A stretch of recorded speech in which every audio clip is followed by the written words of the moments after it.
Sita didn't raise her voice. That was the frightening part.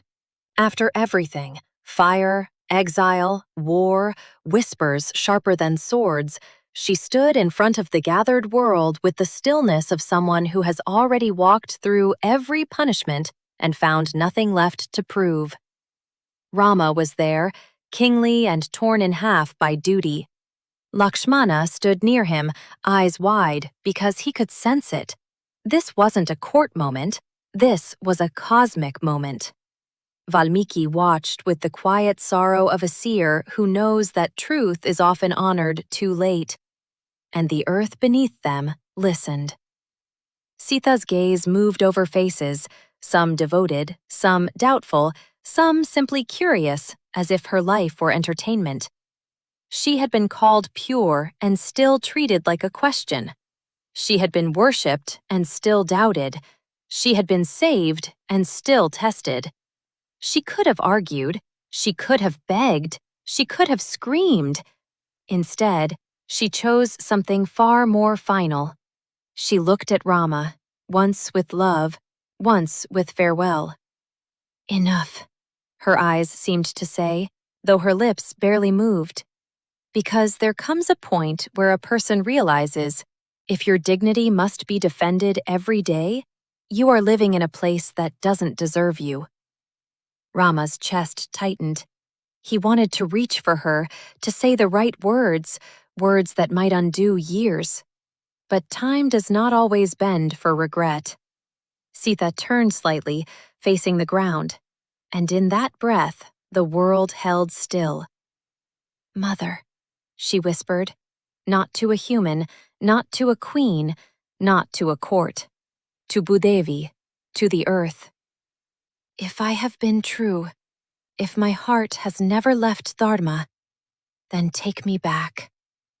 No accusation, no curse, just a return. For a heartbeat, nothing happened. Then the soil trembled, not like violence, but like a mother stirring from sleep. The spectacle unfolded as softly as a flower opening. The ground bloomed into a wide fissure, but not raw or jagged, lined with blossoms, edged with gold like a sacred doorway.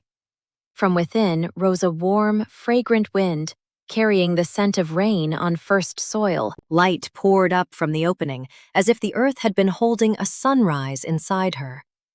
People stepped back, gasping. Rama's hand lifted without thinking, reaching. Lakshmana took a step forward, then stopped, because some thresholds are not meant to be crossed. Sita stood at the edge, perfectly calm, no fear, only that heartbreaking steadiness of someone finally going home. She looked once more at Rama, not with hatred, not even with reproach, with love that had learned to let go. She stepped in. The earth welcomed her like arms. As she descended, flowers rose around her, brushing her shoulders like farewell garlands. Gold gleamed along the sides of the fissure, not as wealth, but as honor, because the earth was not hiding her, the earth was receiving her. And then, with a soft pulse, like a heartbeat completing a cycle, the ground sealed. No crash, no collapse, only finality. A single moment ago, Sita had been standing in front of them. Now there was only earth, smooth, fragrant, impossibly calm. The crowd didn't cheer. No one could. Because a spectacle like this doesn't entertain you. It judges you. Rama stood frozen, the king of Ayodhya suddenly looking like a man who had lost the one person who made his victories meaningful. His eyes searched the place where she had vanished, as if love could dig through soil. Valmiki lowered his gaze. The story he would carry was not just about a perfect king or a perfect wife. It was about the cost of doubt. And Lakshmana, faithful Lakshmana, felt the helplessness of devotion when Dharma becomes a blade that cuts the very hearts it tries to protect. Sita had given the world every proof. The world demanded one more, so she gave them something they could never demand again: her absence. And the earth, the oldest mother, taught the oldest lesson.